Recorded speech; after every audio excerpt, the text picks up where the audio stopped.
Price to the lord. ఈరోజు దేవుడు మనకిచ్చినటువంటి వాగ్దానం ఏమిటంటే, మొదటి రాజుల గ్రంథము 20వ అధ్యాయము 22వ వచనం. నీవు బలము తెచ్చుకొనుము, నీవు చేయవలసిన దానిని కనిపెట్టి ఉండుము. ఆమెన్. ఒకసారి ఒక విషయంలో దెబ్బతిన్న తర్వాత మళ్ళీ అదే విషయంలో దెబ్బతినకూడదు. ఒకసారి ఒక విషయంలో మోసపోయిన తర్వాత మళ్ళీ అదే విషయంలో మోసపోకూడదు.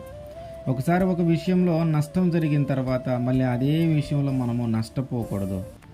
అసలు ఎందుకు నష్టపోతూ ఉన్నాం, ఎందుకు మోసం చేయబడ్డాం, ఎందుకు మనకి ఈ విషయంలో దెబ్బ తగులుతూ ఉంది అనేది మనము జాగ్రత్తగా కనిపెట్టాలి, జాగ్రత్తగా విచారించాలి.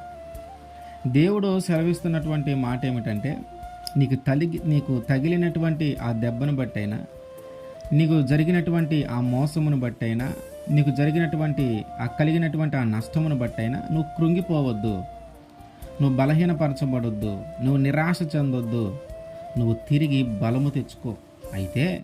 అయితే ఇక ముందు జరగవలసిన దానిని జాగ్రత్తగా కనిపెట్టు. నువ్వు బలము తెచ్చుకో, నువ్వు చేయవలసిన దానిని, జరగవలసిన దానిని లేదా జరుగుతూ ఉన్న దానిని నువ్వు జాగ్రత్తగా కనిపెట్టు. ఎందుకంటే ఆ నష్టము మళ్ళీ నీకు కలగకూడదు, ఆ మోసము మళ్ళీ నీ జీవితంలోకి రాకూడదు, ఆ దెబ్బ మళ్ళీ నీకు తగలకూడదు. కనుక ఆ తగిలిన వాటిని బట్టి నువ్వు నిరాశ చెంది ఆ ధైర్యము కోల్పోయిన స్థితిలో ఉండకుండా నువ్వు తిరిగి బలము తెచ్చుకో, నువ్వు తిరిగి ధైర్యం తెచ్చుకొని వాటిని చేయవలసిన దాన్ని జాగ్రత్తగా కనిపెట్టుము అని దేవుడు సెలవిస్తూ ఉన్నాడు. ఇశ్రాయేల్ రాజు మీదకి సిరియా రాజు అయినటువంటి బెన్హదదు 32 మంది రాజులను తమ పక్షాన సమకూర్చుకొని యుద్ధము చేయడానికి సిద్ధపడ్డాడు.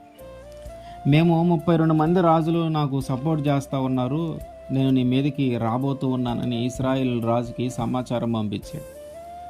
నీ దగ్గర ఉన్న వాళ్ళందరినీ నా వశం చెయ్యి, నీ దగ్గరున్న మొత్తము నాకు అప్పగించు, నా కింద దాసుడుగా ఉండు, లేదంటే 32 మంది రాజులు నాకు సపోర్ట్ చేస్తూ ఉన్నారు, వాళ్ళందరూ నాతోనే, మేము అందరం కలిసి నీ మీదకి యుద్ధానికి వస్తామన్నారు. ఒకసారిగా ఇశ్రాయేల్ రాజుకి భయం వేసింది. పెద్దలందరం పిలిపించాడు. ఇట్లా జరుగుతుంది అని చెప్పాడు. వాళ్ళందరూ కూడా చాలా విచారకరమైన ఆ పరిస్థితుల్లోకి వెళ్ళిపోయారు. ప్రవక్త ఇశ్రాయేల్ రాజుతో మాట్లాడిన మాట ఏంటంటే,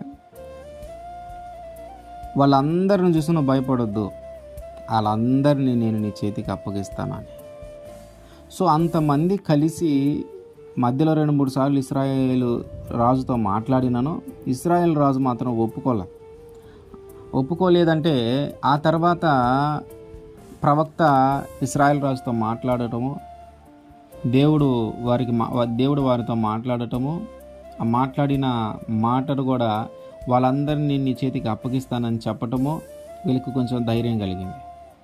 మరి ఎలా జరుగుతుంది ఏంటి అని దేవుణ్ణి అడిగితే, యవనంలో ఉన్న ఆ యవనస్తులను బట్టి నేను నిన్ను కాపాడుతానని చెప్పి ఆ సిరియా రాజు మీదకి యుద్ధానికి వెళ్ళటము, వారిని జయించటము జరిగింది. అయితే జయించటం జరిగిన తర్వాత మళ్ళీ దేవుడు సెలవిస్తున్న మాట ఏమిటంటే, నువ్వు బలము తెచ్చుకోనుండు, నువ్వు చేయవలసిన కార్యాన్ని మళ్ళీ జాగ్రత్తగా కనిపెట్టుండు, ఎందుకంటే మళ్ళీ సిరియా రాజు ఏడాదికి నీ మీదకి మళ్ళీ యుద్ధానికి వస్తాడు. సిరియా రాజు అయినటువంటి ఆ బెన్హదదు మళ్ళీ నీ మీదకి యుద్ధానికి వస్తాడు. కనుక ఇంతకుముందు జరిగిన దానిని జాగ్రత్తగా, ఇప్పుడు ఇంతకుముందు ఎట్లాగైతే జయించామో ఆ తర్వాత కూడా మళ్ళీ జయించడానికి జాగ్రత్తగా ఉండు, జాగ్రత్తగా కనిపెట్టాను. ఇంతకుముందు ఆ బెన్హదదు ఆ 32 మంది రాజులను తీసుకొని ఈయన మీదకి ఎట్లాగైతే వచ్చి భయం కలిగేలాగా చేశాడో, మళ్ళీ అట్లాంటి పరిస్థితి నీ జీవితంలోకి రాకుండా ఉండాలా, మళ్ళీ అట్లాంటి ఆ నష్టము నీ జీవితంలోకి రాకుండా ఉండాలా, అట్లాంటి భయము నీ జీవితంలోకి రాకుండా ఉండాలంటే ఆయన మళ్ళీ ఖచ్చితంగా నీ మీదకి వస్తాడు 1 సంవత్సరానికి. కనుక నువ్వు జాగ్రత్తగా కనిపెట్టుండని చెప్పి ప్రవక్త ద్వారా దేవుడు మాట్లాడాడు. అట్లాగే మన జీవితంలో కూడా మనము ఏ విషయంలో అయితే నష్టపోతూ ఉన్నామో ఆ నష్టము మళ్ళీ మన జీవితంలోకి రాకుండా మనం జాగ్రత్తగా కనిపెట్టాలి. ఏ విషయంలో అయితే మోసపోతూ ఉన్నామో ఆ మోసము మళ్ళీ మన జీవితంలోకి రాకుండా మనం జాగ్రత్తగా కనిపెట్టాలి.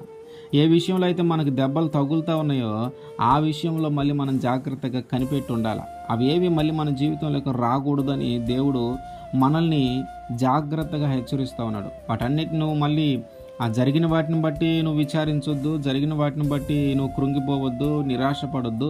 నువ్వు తిరిగి బలము తెచ్చుకో. నువ్వు చేయవలసిన దానిని జాగ్రత్తగా కనిపెట్టు. జాగ్రత్తగా కనిపెట్టు. తిరిగి ఆ నష్టం నీలోకి రాకుండా, నీ జీవితంలోకి రాకుండా జాగ్రత్తగా కనిపెట్టని దేవుడు మనతో మాట్లాడుతూ ఉన్నాడు. కనుక జరిగిన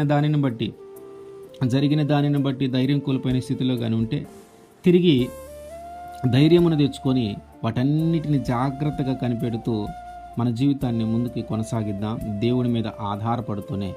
ఆమేన్.